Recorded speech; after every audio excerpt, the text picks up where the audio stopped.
All right, so we're going to enter into our third discussion of social contract theory. Again, this is going to be very short. I'm just going to point out some differences between Rousseau, Locke, and Thomas Hobbes.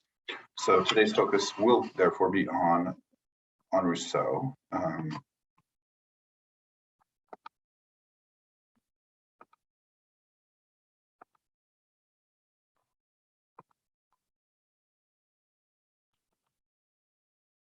Right.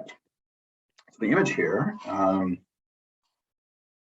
is a sketch by David concerning, or excuse me, of the tennis court oath that occurred just at the beginning of the French Revolution. So the government had gotten together, the king had called what's called an Estates General, where clergy, the nobility, and representatives of the commoners all come together. And during that, the representatives of the commoners and some of the clergy left the meeting and went and established their own assembly. And this is the oath that was being taken concerning that assembly. So, so that's sort of historically what's going on there. So Jean-Jacques Rousseau was born in 1712, died in 1788. So I put here at the beginning, life, liberty, and pursuit of happiness. And the reason I put this is because we know where life and liberty came from John Locke. But this question of pursuit of happiness, I think, is really important because it's what distinguishes our Declaration of Independence from Locke. And I think we can look at Rousseau possibly as an inspiration for that idea. And certainly it's more Rousseauian than Lockean in nature. So he came from Geneva, but he spent his time moving around. He loved Paris, but he had to leave, I think, on more than one occasion because of his political thought. So he had to basically save his life by, or at least his ability to express himself by leaving. When he was sort of kicked out, or he felt that he needed to leave, Friedrich the Great of Prussia invited him to live there. Friedrich the Great saw himself as a great Enlightenment ruler, and so he was willing to have people like Rousseau, so long as they didn't stir up too much trouble. He was happy to have them around, and it sort of showed his commitment to the Enlightenment. I put the tennis court oath up there because Rousseau was very influential when it came to the French Revolution. People that began the French Revolution, fought in the French Revolution, they were influenced by Rousseau. He's like, we sort of think of various founding fathers and sort of inspirations for our government. We often think of John Locke influencing people like Thomas Jefferson. Here we have Jean-Jacques Rousseau, who influences the main players during the French Revolution.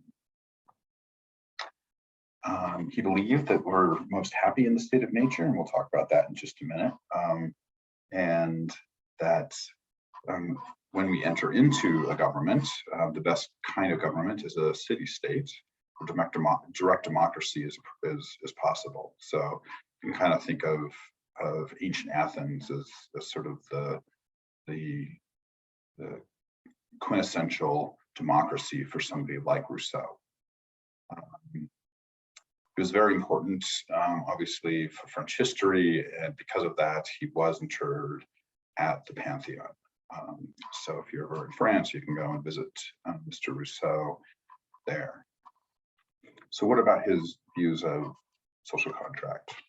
If you look at the state of nature from a Rousseauian standpoint, human beings are truly equal, right? So this is beyond what we're talking about with Hobbes, right? This sort of general equality that we have, right? There's this much more of a sort of a metaphysical view of equality coming from Rousseau. It's also the place of our true freedom, where we don't have constraints. And of course, that is going to be something important for people like Rousseau, who sort of saw the Enlightenment as sort of the necessary step in human evolution. He believed that when we are in the state of nature, we have a generally pleasant way of living. We're sort of enjoying ourselves because we don't have the duties that have been given to us by the state. And for Rousseau, the real reason we enter into a social contract has to do with the fact that our needs are no longer being met in some way, right? And so once our needs are met, right, that's all we need from the government. And so if our material needs are met outside of the social contract, there's no reason to enter into a social contract. He believed that we could cooperate freely in the state of nature, right? He didn't have this sort of like hyper egotistical view of the human being like we saw in somebody like Hobbes. And so the reason we enter into finally this social contract is because it's out of necessity that we enter into it. As populations increase, as resources become strained, we have to find some way of cooperating, and the social contract is how we do that as a group. So we enter into the social contract.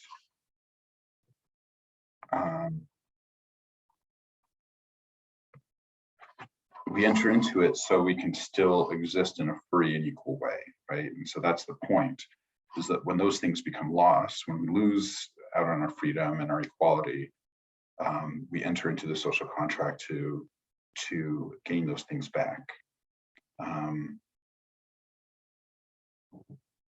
And what that means is when equality and freedom, right, when those things can no longer be sustained by the social contract, by the government, and when we begin to suffer, a revolution is justified, right? We can overthrow the government and begin afresh. So for Rousseau, a very different view of social contract, where the social contract is this kind of bringing together of human beings to solve problems, right?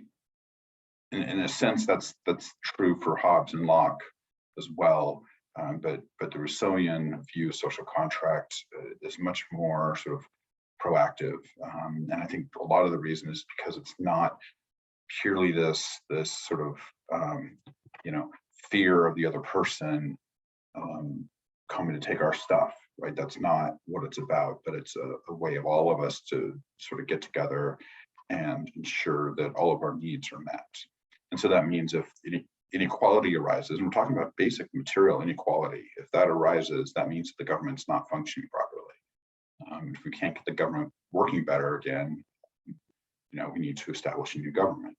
So that's Rousseau's social contract thinking. Again, I mentioned this is going to be a very short discussion, and I will hold myself to that. And then next time we'll take a look at John Rawls and his view of social contract.